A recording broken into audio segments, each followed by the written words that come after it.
For generations, believers have debated one simple but powerful question. Can tithing actually make you rich, or could it make you poor? This question sparks arguments in churches, Bible studies, and even online forums, creating heated discussions that often reveal how deeply personal money and faith truly are. Some people say tithing opens supernatural doors of abundance, claiming it unlocks blessings that no human effort can produce. Others insist it is merely symbolic, a gesture of gratitude that should never be treated as a financial strategy or a formula for prosperity. But the truth behind this question is far more complex than slogans, sermons, or long-held traditions, and it challenges each believer to examine their own motives and expectations. Many Christians grew up hearing stories of individuals who tithed faithfully and later experienced unexpected blessings, new jobs, sudden opportunities, and financial breakthroughs that seemed impossible. These testimonies often spread quickly, inspiring others and creating the belief that tithing works almost like a spiritual investment that guarantees a return. Some churches even highlight these testimonies as proof of God's favor. But while the experiences are real and meaningful, the interpretation can sometimes be exaggerated, misapplied, or shaped by emotion rather than scripture. This raises the question, are these blessings truly linked to tithing, or are there other factors at play?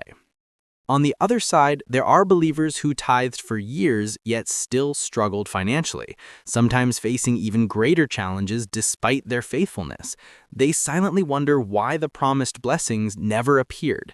They question themselves, asking whether they lacked faith, whether they made mistakes, or whether God simply chose not to intervene.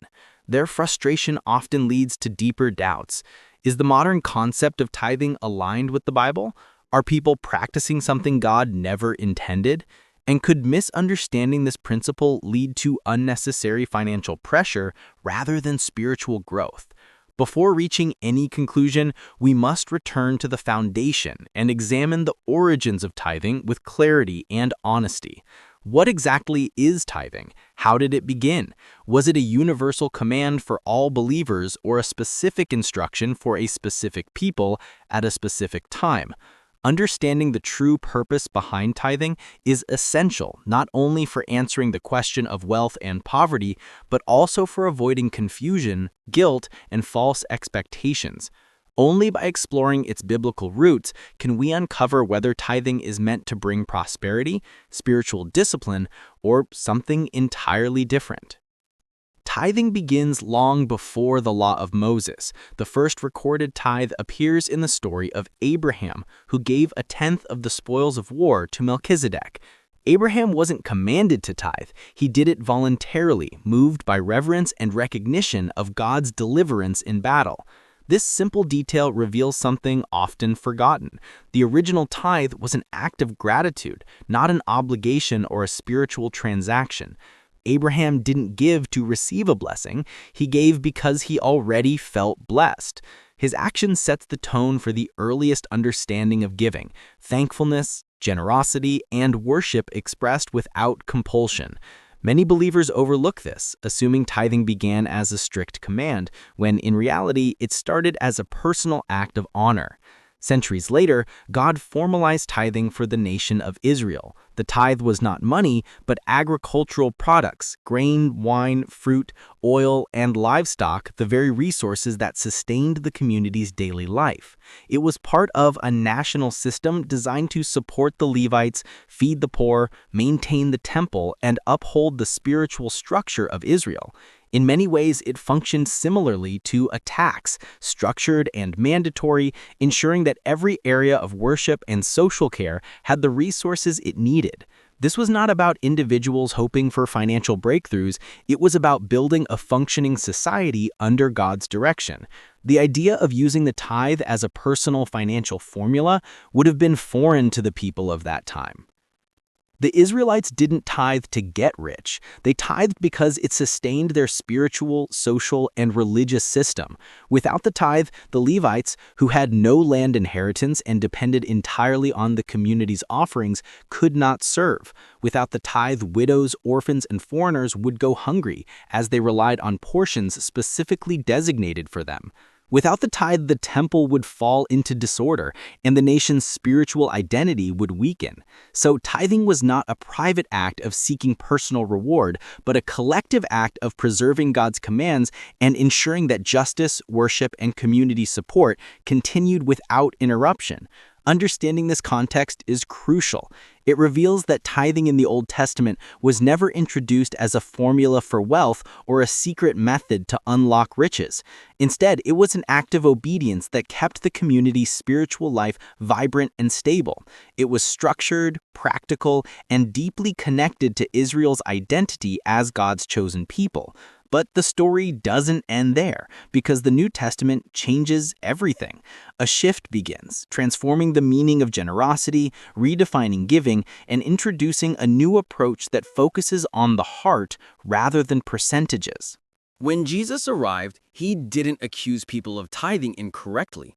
Instead, he challenged their motives and exposed the gap between outward obedience and inner transformation.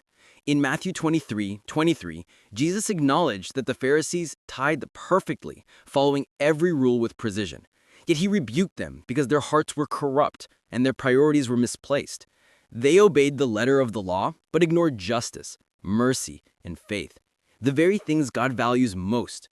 Jesus shifted the focus from percentage to intention, from calculation to compassion. His message was clear: giving without love is empty, and obedience without humility has no spiritual power. Jesus consistently emphasized generous, sacrificial giving, not obligatory giving rooted in fear or pressure. He praised the widow who gave 2 coins, not because it was a tithe, but because she gave from her heart, offering everything she had with pure faith. This simple act challenged the wealthy donors who gave large amounts but with little sacrifice. Jesus used her example to show that heaven measures generosity differently than humans do. True giving is not about the size of the gift, but the sincerity behind it. This moment revealed something powerful. God values the spirit of giving more than the amount, and he honors those who give out of trust rather than duty. In the New Testament, giving is always described as voluntary, joyful, and based on spiritual conviction. Paul teaches in 2 Corinthians 9 that each person should give what he has decided in his heart, emphasizing freedom rather than obligation. This principle removes the fear of not doing enough and invites believers to give cheerfully, intentionally, and responsibly. Paul repeatedly distances Christian giving from the Old Testament tithe by focusing on generosity that flows from love, gratitude, and maturity. This is the opposite of a fixed 10% tax. The emphasis is spiritual growth, not mathematical obligation. Heartfelt worship, not ritual performance. So when Christians today ask whether tithing makes them rich or poor, Jesus' answer would likely be, it depends on your heart, your understanding, and your purpose. Tithing is not magic. It is not a spiritual lottery ticket and not a guaranteed financial formula. Giving is a spiritual discipline that shapes the heart, frees believers from greed, trains them in trust, and aligns their priorities with God's values. When the heart is right, giving becomes a pathway to peace, purpose, and blessing, not because of the money itself, but because of the transformation it produces within. The most quoted verse about tithing and prosperity is Malachi 3:10. Bring the whole tithe, and I will open the windows of heaven. Many churches use this verse to teach that tithing guarantees financial increase, promising that God will multiply every dollar given. But the context shows God was speaking to Israel as a nation, not to individual Christians in the modern world. Malachi's message was a correction for a nation that had abandoned its responsibilities, not a universal formula for personal wealth. When we isolate this verse from its background, we risk misunderstanding God's intention and turning a covenant warning into a financial promise he never made. Malachi's promise was tied to the covenant system of ancient Israel. When the nation obeyed, God protected their crops from pests, drought, and destruction. Their economy depended entirely on agriculture, so blessings and curses were directly connected to the land's productivity. When they disobeyed, the land suffered, the harvest failed, and the entire community faced hardship. This was an agricultural society, not a modern financial market with salaries, investments, credit cards, or business income. Understanding this difference is essential. God was addressing a specific people with a specific covenant and a specific economic structure.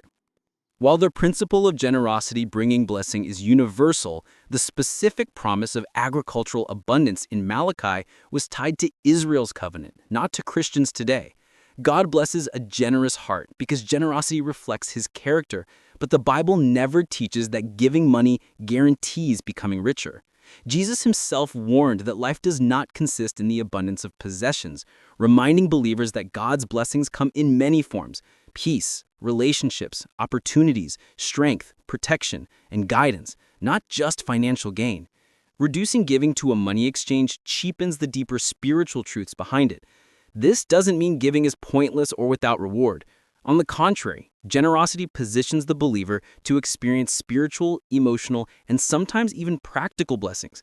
A generous person often gains wisdom in managing resources, builds healthier relationships, becomes more grateful, and learns to trust God more deeply. But generosity is not a contract where you give God $10 expecting $100 in return. It is not a spiritual investment strategy or a guaranteed wealth formula. Instead, it is an expression of love, obedience, and faith, rooted in a desire to honor God, not manipulate him. The real riches that come from giving are often unseen, transformative, and eternal. Even though tithing is not a financial formula, it can indirectly make a person rich in multiple ways. First, it disciplines the heart by breaking the cycle of greed and teaching the soul to trust something greater than money. People who give regularly develop self-control, gratitude, humility, and responsibility, qualities that naturally lead to better financial decisions and fewer emotional purchases. This discipline also strengthens consistency, helping believers build healthier habits not only in giving, but also in saving, planning, and managing resources. Over time, this mindset can reshape a person's entire relationship with money. Generous people often experience deeper peace and satisfaction. They view money as a tool, not an idol or a source of identity. This healthy perspective reduces anxiety, eases comparison with others, and helps people find joy in what they already have, instead of constantly chasing more. This mindset can reduce stress, curb impulsive spending, and inspire wise budgeting because generous hearts tend to think long-term rather than living for temporary pleasures. These habits build long-term stability, emotional freedom, and even better health, since financial pressure is one of the most common causes of stress. Tithing can also create community. People who give to their church or charitable organizations connect with others, help fund positive projects, and experience a sense of mission and belonging. When someone invests in their community, they naturally create deeper relationships and build trust with people who share similar values. This social capital often leads to opportunities, support, mentorship, encouragement, and even new career connections. Many people find jobs, friendships, and life-changing guidance simply by being part of a generous environment where people help each other grow. So yes, tithing can make someone richer, but not in the lottery-type sense many imagine. It creates richness of character, richness of discipline, and richness of relationships, all of which can lead to stability and abundance over time. A generous life produces inner wealth that money cannot buy: peace, purpose, connection, and spiritual confidence. When these qualities grow, material abundance often follows naturally, not as a reward for giving, but as a natural result of wisdom, maturity, and good stewardship cultivated through generosity.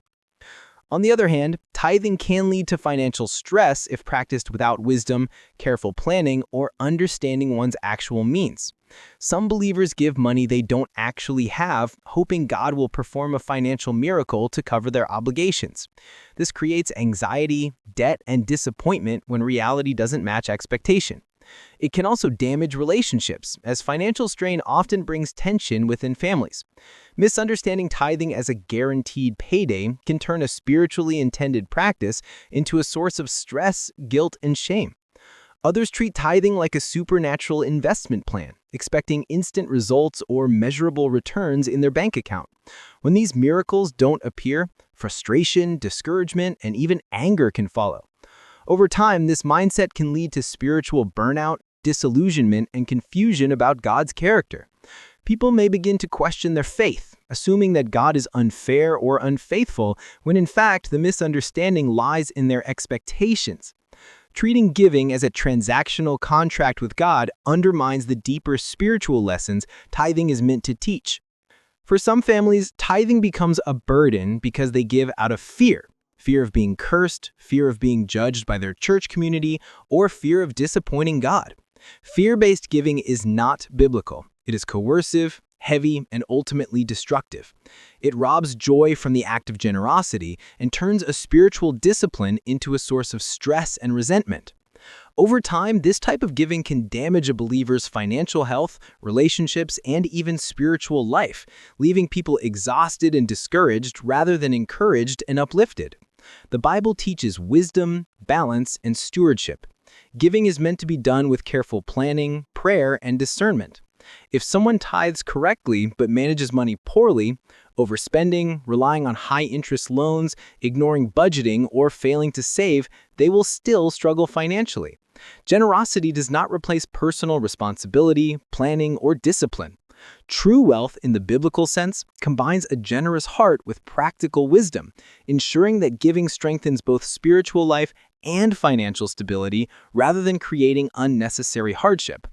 The New Testament elevates giving to a higher level, moving beyond mere obligation or ritual. It teaches that generosity is an act of worship, an expression of heart aligned with God's values.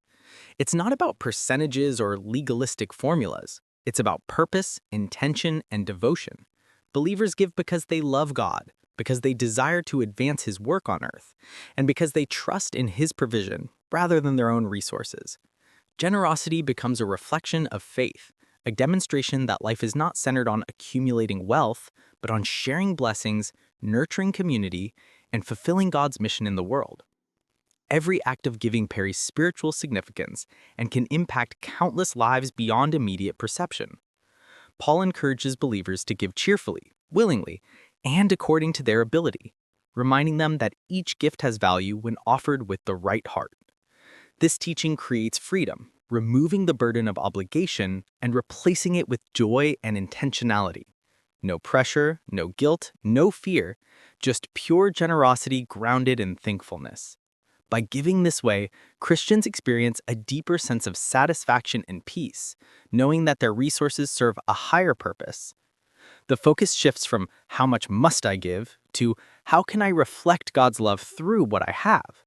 This principle fosters spiritual maturity and strengthens the believer's relationship with God. When Christians give with the right heart, they reflect the character of God Himself, who gives abundantly and sacrificially. Scripture says God loves a cheerful giver, highlighting that the attitude behind giving matters more than the gift itself. Giving demonstrates faith and trust, showing that God is the source and provider of everything, and that believers are merely stewards of His blessings. This trust transforms not only the act of giving, but also the giver, shaping character, humility, and reliance on divine guidance. It teaches that wealth is not measured by accumulation, but by the willingness to share and serve. This kind of giving transforms lives on multiple levels.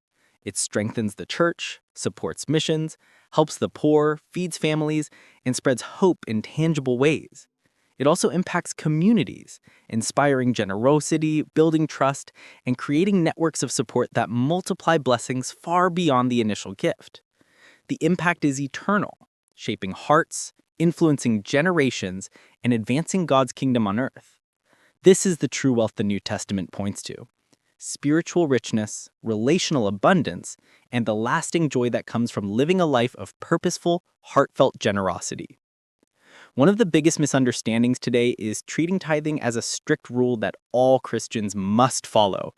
as if there is a legalistic quota that guarantees favor or blessing. Some churches even use manipulation, guilt, fear, or social pressure to enforce it, presenting tithing as a mandatory test of faith rather than a voluntary act of devotion. This approach distorts God's original intention and can damage people's faith, leaving them feeling condemned, anxious, or spiritually inadequate. Many believers stop giving altogether because they associate generosity with fear instead of joy, misunderstanding the heart of God's call to give. Another common error is believing that wealth or financial breakthrough is automatically guaranteed through tithing. While God does reward faithfulness, his rewards are not always material. Sometimes the blessing comes in the form of peace during difficult seasons, wisdom for making decisions, protection from harm, or contentment with what one has. Christians who expect instant riches can become frustrated or disillusioned when the anticipated windfall does not appear. True biblical giving focuses on trust and obedience, not on a transactional expectation that God owes something in return. Many believers also forget that generosity is not limited to money alone. Time spent serving others, words of encouragement, acts of service, and expressions of compassion are all forms of giving that God notices and values. These acts often have a greater impact on the world and the lives of others than financial gifts alone. The Bible consistently highlights that God sees the heart, and no act of love or kindness goes unnoticed. By broadening the definition of giving, Christians can live more fully into a lifestyle of generosity that touches hearts and transforms communities. Tithing has become a doctrine of fear for some believers, tied to guilt or the worry of not doing enough. But in Scripture, giving was always motivated by love, freedom, and gratitude, not obligation, manipulation, or societal expectation. God desires a cheerful and willing heart, one that gives because it wants to bless others and honor Him, not because it seeks reward or fears punishment. Understanding this distinction frees believers from legalism, allowing generosity to become a source of joy, spiritual growth, and authentic reflection of God's character in daily life. The simple answer is this. Christians are not required to tithe under the New Covenant, as the rigid 10% rule applied specifically to Israel under the Old Testament law. However, believers are strongly encouraged to give regularly, generously, and joyfully according to their ability. This approach allows giving to remain an act of worship rather than a financial obligation or a burden. It shifts the focus from calculation to intention, teaching Christians to trust God with their resources, cultivate gratitude, and prioritize generosity as a lifestyle. By giving in this spirit, believers experience freedom, joy, and deeper spiritual growth. If someone chooses to give 10%, that is wonderful and can be a meaningful benchmark for generosity. If another person gives 5%, 15%, or even more, that is equally valid because the New Testament emphasizes the heart, not the number. The percentage is personal, reflecting individual circumstances, faith, and capacity. What matters most is the willingness, joy, and sincerity behind the gift. God is more concerned with a cheerful and faithful giver than with meeting a fixed quota, and He delights in those who give out of love, not obligation. Churches still need support. Ministries still require resources to reach the lost, help the poor, feed the hungry, and sustain the work of God in communities. Financial partnership remains essential for practical reasons, but the power of giving comes not from meeting a target or fulfilling a rule. It comes from love, intention, and generosity that flows naturally from a transformed heart. Giving becomes a partnership with God's mission when it is rooted in faith and purpose, and it strengthens both the church and the giver.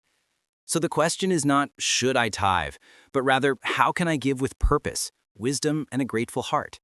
When giving becomes intentional, thoughtful, and motivated by love rather than fear or obligation, it becomes powerful. It shapes character, builds spiritual maturity, and fosters joy and peace. Christians who embrace this mindset discover that generosity is not merely an act, it is a way of life that blesses others, honors God, and brings true wealth in ways that money alone can never measure. Tithing alone will not magically make you rich, nor will it automatically make you poor. The impact of giving depends largely on your understanding, your motives, and the financial decisions you make alongside it. Tithing is a spiritual principle, a tool for shaping the heart and building faith, not a guaranteed shortcut to wealth. Many believers misunderstand this, thinking that giving a certain percentage unlocks automatic blessings, while others fear that failing to tithe perfectly will bring curses. The truth lies somewhere in between. It is the heart, the intention, and the context of giving that truly matter. When practiced with wisdom, planning, and gratitude, tithing can lead to spiritual richness, emotional stability, stronger relationships, and healthier financial habits. Generosity encourages self-discipline, gratitude, and contentment, all of which help believers make better financial choices, avoid debt, and invest in ways that sustain long-term well-being. Over time, these qualities often result in practical abundance, not as a guaranteed reward, but as a natural outcome of living responsibly, faithfully, and generously. Tithing done in this spirit produces a holistic kind of wealth that touches both spiritual and material aspects of life. But when tithing is practiced out of fear, pressure, guilt, or misunderstanding, it can create financial strain, emotional stress, and spiritual confusion. Giving under coercion or expectation distorts the purpose of generosity and can lead to resentment, burnout, and even withdrawal from the practice altogether. God never intended giving to become a burden or a source of anxiety. He desires joyful, willing, and purposeful generosity that reflects trust and love. Understanding this principle protects believers from legalism and the false belief that money alone determines blessing. In the end, generosity is ultimately a heart decision, not a mathematical calculation. True wealth is a combination of discipline, wisdom, stewardship, opportunity, and God's grace, not a simple formula or percentage. Give with joy, give with purpose, and trust that God will bless you in the way He knows is best, often in ways that surpass money. The richest life is measured not only by material resources, but by faithfulness, character, spiritual growth, and the positive impact your generosity has on others. When giving becomes a reflection of love, trust, and gratitude, it produces lasting richness that no financial gain alone can ever achieve. Thank you for watching. If you found this video helpful, don't forget to hit that like button, share it with your friends, and leave a comment below telling us what you think about tithing and its impact on wealth. Make sure to subscribe and click the notification bell so you never miss our videos full of insights about faith, money, and life. We love hearing from you, so share your experiences and questions in the comments. Your story might inspire someone else. Remember, giving isn't just about money, it's about the heart. Thank you for being part of our community, and we'll see you in the next video.